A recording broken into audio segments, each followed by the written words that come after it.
everyone. This is Scribe, if you hadn't already guessed. I thought I'd do a quick sort of post-mortem on the Vampire the Masquerade Coteries of New York game, since the ending of the story, at least my attempt at the story, was relatively sudden and didn't give me a lot of time to reflect. So this is just a supplementary on my thoughts about the game. First and foremost, if you don't know what happened, because you didn't watch the rest of the series, and maybe you didn't, the story ended, as I said, very suddenly. All of a sudden, I am routed into the main storyline, and I have no option to get out of it, and it took me straight to the end. And that was probably the most frustrating part of this entire game. There were other frustrating parts, but let me start off with the minor things. Well, I say minor, but in the context of a game like this, it's relatively serious. And what I mean by that is spelling and grammar errors. If this game was a giant open world combat first-person simulator thing, it could be forgiven to a certain extent if there were spelling and grammar errors in some limited role-playing game capacity, because the developers are not focused on just the text and just the lore and so on. You hope that they are, obviously, because that's part of the game, but it's more forgivable. In this instance, the entire game is writing. The entire game is written. There's no voiceover work. There's no action. There's no mechanics of combat. There's no 3D worlds. Its primary thrust is text. And to see so many instances where the text was misspelled or just bad grammar was very, very irritating. And it kind of caused my brain to skip on several occasions, because when I'm reading something out loud, obviously if I hit a point where the text does not flow correctly, or the sentence doesn't make any sense, or the punctuation is either off or missing, it doesn't work as a visual novel. So that was something that I found kind of disappointing, especially after the game's been out for a while. You'd think that, okay, they release it, they find some bugs or some errors, and they need to fix that. They haven't. So no patches or anything ever did that, which is disappointing. The other thing that was irritating, obviously, was that I was unable to finish the side quests. I have no idea what was going to happen with those other stories now. And I have no way of going back and completing them, even after the main story's over with. I'm locked out. The game's over. There was no sense to me of a time limit, or that I only had so many moves to make before I'd be routed into the main storyline.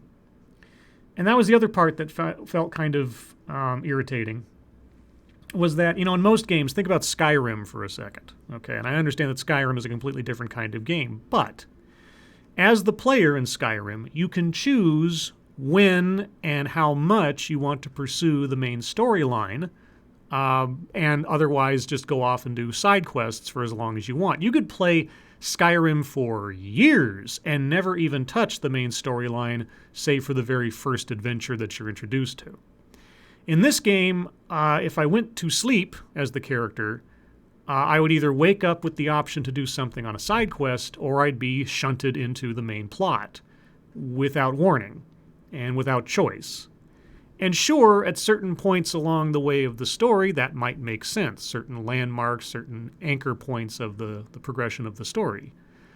But to find out that I can't even finish the side quests, I can't even see the fullness of the game before I'm shunted into the main story and to the end, that's very frustrating. It also makes me less likely to want to do a replay of this, because there's some hidden clock behind the scenes, apparently, that will stop me from actually completing all the stories that I'm curious about at some point.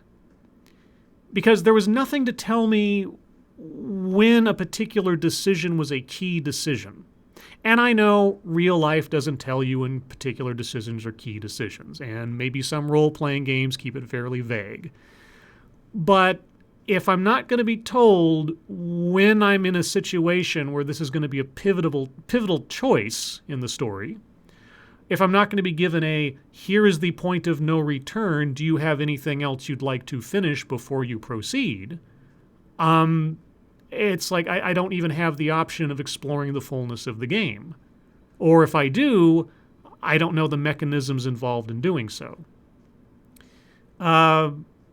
The other thing that was very frustrating, obviously, and I mentioned this several times over the last couple of parts, is where Sophie Langley tells my character, when you go approach the Anarchs, do not mention your association with me, because that'll throw off the possibility of having a meeting with Torque. You're going to go in there, and you're going to lie. And I even asked her about that. Is lying to the Anarchs really how it's going to go? And she says it'll go easier. I'm like, okay. So I'm being the good little toady and following instructions. And at no point, despite several options I was given over the course of several conversations to mention Sophie Langley's name in association with my character, I never did. And again, for anybody who's watched these, if I am forgetting some point at which I either clicked the wrong option, or I wasn't given an option, or someone just sort of conjured that information into existence, as happened several times in this story, then I beg forgiveness. But so far as I can recall, every time I had an option that said, I can tell who Sophie Langley is in relation to me, I didn't take it. I avoided it. I left that on the down low. And then we get to the point in the story where suddenly everybody knows I'm associated with Sophie Langley, even somebody who complains that they were duped by my not telling them that I was associated with Sophie Langley. That break in narrative seems so amateur for a company that specializes in visual novels and for a game that's been out for many months. If there was a known break in the narrative or some kind of glitch between options and outcomes, they could have patched it by now. Something. I mean, they don't have to find the voiceover artist for this. They just have to fix some text and or add in a card or two for the extra branching of the story. I don't understand it. And it was very frustrating to think I made a conscious choice as the player to roleplay the character a particular way, and even in this relatively linear process, it was irrelevant and countermanded. That was very frustrating. The clan that I chose didn't seem to have any particular impact on the story. I don't recall at any point that being a Toreador got me some kind of special conversation with another Toreador. There might have been one or two mentions here or there, but it was effectively irrelevant. And that's really weird, given the fact that Vampire the Masquerade, the politics therein of the setting, is very heavily weighted on clans and the interaction thereof. We saw some politicking, we saw some stereotypes thrown around about the different clans, sure, but nothing about my character and the clan that I was a member of really had anything to do with anything, except my origin story where I'm an artist. And of course, that never came up again either. Being an artist, even if I'm sort of locked into that character archetype for the sake of the game, shouldn't something about that come up relevant to make the character that I'm playing and his backstory more interesting or have some utility to the story? No. There wasn't a side quest where I had to interact with an art dealer or something, or maybe fake a painting, right? Or something, nothing like that, which seemed like, what's the point? But I guess the most frustrating thing is you don't know that there's apparently a clock ticking. You don't know that at some point you're not going to be able to finish all the side stories. So if I'm not given that information at the early onset of the game, if I'm not given some kind of clue that I'm reaching a Rubicon, I'm reaching a point of no return, well now, why would I want to play this game again? I mean, if I just focus on one story, let's say I only ever did the D'Angelo line or the Malkavian side quest, okay. Well, now I know that for every time I click on D'Angelo, I'm removing the possibility of pursuing one of the other stories by another chapter and another chapter. So if I was supposed to be very selective in what side quests I pursued, I wasn't told that. I wasn't given any indication of that. So I don't get to finish the Stalker story. I don't get to finish the Agathon story. I don't get to finish the Malkavian story. Heck, I don't even think I finished the D'Angelo story or the Gangrel story. All these things are just left hanging. Because reasons, I guess. So why would I want to play this again? What's the point? And I know I'm dunking on this game a lot, but those are my sort of great frustrations coming out of this, is that I am a big fan of the Vampire the Masquerade universe, and I had certain expectations. I realize it's limited. We're not talking about like a Bloodlines game. But the setting, the characters, some of the characters were interesting. Some of the politicking was very classic vampire.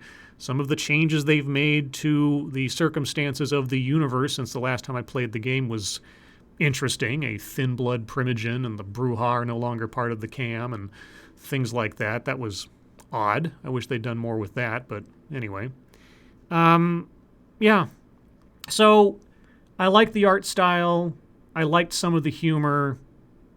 Some of the other humor didn't really catch me or fell flat. The storyline was a little confusing. And I'll tell you what, now let's get on to the specifics of the ending.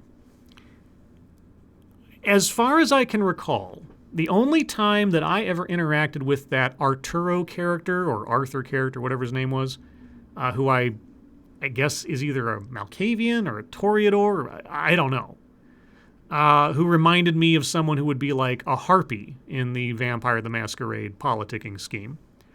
The only time I remember ever talking to that guy was in the very first chapter, basically. You know, when I first end up at Elysium and I talked to the guy. And so far as I can recall, I never interacted with him again. I never heard about him again, except maybe in passing. And so for him to show up all of a sudden as the secret bad guy, like, well, that's a twist without any punch. Like, what? I mean, if he'd been showing up interspersed along the way, maybe that would have been more interesting. Now, I take it back. I think maybe he showed up at Sophie's apartment once or something, but it was such a passing interaction amidst all the other plot lines going on that it didn't really click, I guess, or I didn't really make much of it. If he was supposed to be some big important character that had this big twist ending that was supposed to be interesting, they should have made more of him. And then his final speeches, if you couldn't tell, as I was reading all of those blocks and walls of text, and I think I even said so, he sounded like a comic book supervillain monologuing. It was so over the top. It was so just irrelevant and redundant just over and over. And I don't even know what was going on there. I still don't understand what the plot was. I still don't understand what the big risk was or the mystery. I mean, Sophie explained her entire intentions in like a Brady Bunch episode in the last 5 minutes. Here's what I was doing this whole time. This is what I meant to do. Here's the big secret. Panhard has Callahan bloodbound. Like, oh, okay. I wish there'd been something more over the story to make that mean something to me.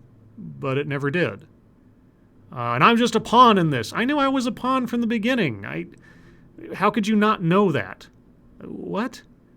And then, yeah, the big twist that the guy actually has the prince blood bound, and he arranged for my embrace so that I'd become his pawn, and he knew all this stuff was going to happen, and this is all going according to plan, and okay. I mean, you take a game that's already on rails as a fairly linear progression of events, and then you tell us that even in the world of the game, everything was going to end up this way regardless. But that's the other thing I want to bring up before I close this out. I have no idea, I have no indication whatsoever what choice points there were that would have changed the outcome. I mean, D'Angelo and Tamika show up at the end. I don't understand why Arturo didn't. I thought I'd established a fairly good relationship with him. But for some reason, they show up at the end to rescue me. The rest of my coterie doesn't. Of course, I didn't get a chance to really pursue much more with the Malkavian or Arturo or D'Angelo or Tamika. But they're there. And I guess because they showed up and they're gone, they pulled me out of the car, and that's it. Was that the only benefit in the story that they were going to bring me in the end? Is that the only sort of advantage I was going to be provided by pursuing relationships with the other vampires? One scene where they pull me out of a car, we hide in the woods, and then they're gone out of the story? Okay, what was the point of that? But yeah, I don't know what other... I'm sure there are multiple endings to this game. I'm sure that different decisions you make along the way affect the outcome in some way, shape, or form. I don't know.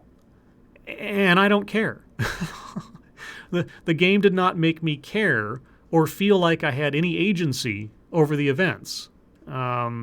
Even setting aside the whole revealing my association with Langley thing.